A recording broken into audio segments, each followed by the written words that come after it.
అని తనకి తాను ప్రకటించుకునే వైవి రామరెడ్డి వారు చెప్పారు, ఆదాల ప్రభాకర్ రెడ్డి గారు చేయించారని. వారి విశేషణకే వదిలేస్తున్నా, వారే దీనికి సమాధానం చెప్పాల. ఎందుకంటే నేను మాట్లాడి ఉంటే రాజకీయ ప్రత్యర్థిని కాబట్టి మాట్లాడి ఉండొచ్చని వారు స్పందించాల్సిన అవసరం లేదంటే అవసరం లేదు.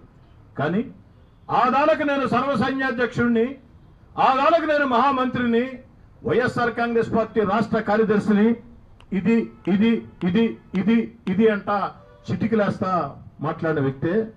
మరి ఆదాల ప్రభాకర్ రెడ్డి గారు మీ కొడుభుజం రాజకీయంగా చిటికల మీద చిటికలేస్తూ మాటలు చెప్పిన వైవి రామరెడ్డి, ఈరోజు మీరు 2 కోట్లు నా వ్యక్తిత్వ హననానికి పాల్పడేదానికి ఖర్చు పెట్టే బదులు ఆ 2 కోట్లతో రూరల్ నియోజకవర్గంలో కొన్ని వందల మంది పేద విద్యార్థులకి స్కూల్ ఫీజులు కట్టి ఉంటే మీకు పుణ్యం వచ్చి ఉండేది, కాస్త రాజకీయంగా మేలు జరిగి ఉండేది.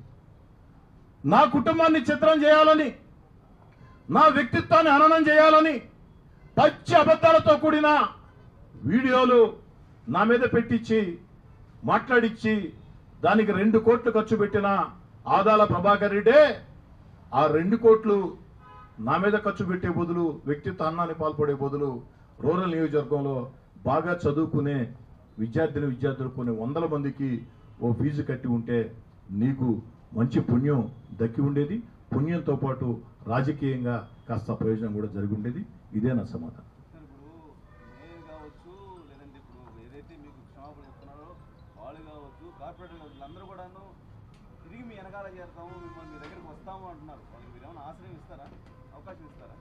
ప్రశ్న అర్థం కాలేదు సార్, రాజేష్ గారు మళ్ళీ అడగండి.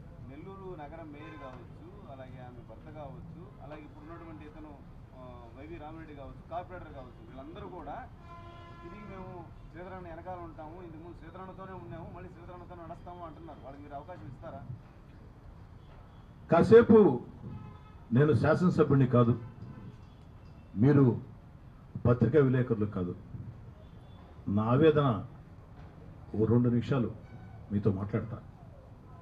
నా పరిస్థితులు మీరుంటే ఏం చేస్తారో మీరే చెప్పాలి.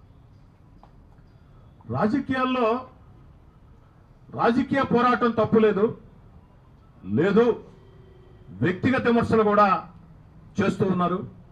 నేనేంది నారా చంద్రబాబు గారి మీద, పవన్ కళ్యాణ్ గారి మీద, ఎంతోమంది నాయకుల మీద, ఆఖరికి వైఎస్ జగన్ గారి మీద ఏ మాటకు ఆ మాట చెప్పుకోవాలా, ఎంతోమంది మీద వ్యక్తిగత విమర్శలు చేస్తూ ఉన్నారు.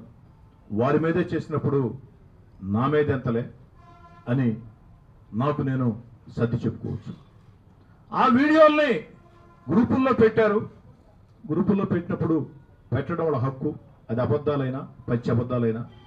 కానీ రాజేష్ గారు దుర్మార్గంగా నా భార్య నా కుమార్తెను చూశారా లేదా అని, నా భార్య నా కుమార్తెల ఫోన్ నెంబర్లకి, పర్సనల్ ఫోన్ నెంబర్లకి నేరుగా నా వ్యక్తిత్వాన్ని హననం చేసే పచ్చి అబద్ధాలతో కూడినట్టు